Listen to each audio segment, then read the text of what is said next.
So today I had a very productive, very strong meeting.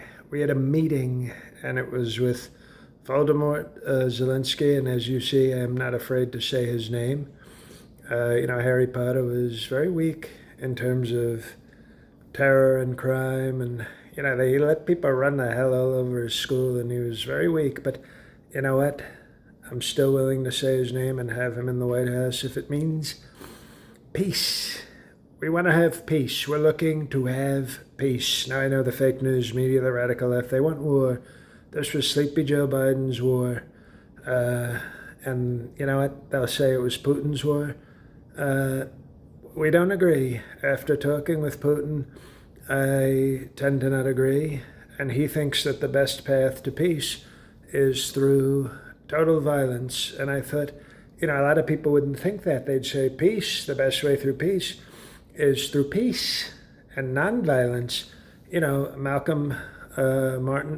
Martin Lawrence King once said, love is, I don't know what he said. He had a dream and he thought love was better than fighting or something, and then he had tremendous amounts of sex. He was sort of my kind of pastor, if you think about it. But the point is, Putin opened my eyes very wide and showed me tapes of me doing things, and that sort of brought a new perspective. And I said, you know what? The best way to peace is through violence. You're right, Vlad. So what we're going to do is we're going to blame Zelensky and Biden, okay? Both of them. And we're going to see if who wins in terms of fighting and violence. And then when all the people, nobody ever talks about the fact, excuse me, nobody ever talks about the fact that when you kill everybody, you sort of have peace after because there's nobody else to do violence.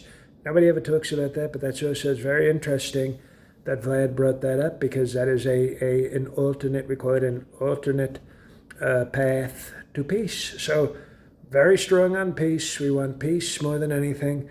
I was happy to see Zelensky wore a suit, which was nice. So that I could see it was like very black. It almost looked like, the kind of suit that a personal trainer would wear or something. It was sort of like barely a suit with hints of personal training. But, J.D. Vance didn't have to scold him at all. He could just sit in the back being fat-faced, which is what he wants to do. But we got to have peace, even if it's through tremendous amounts of violence and not supporting our allies. And I also recommend that you go watch Trump versus Canada on YouTube.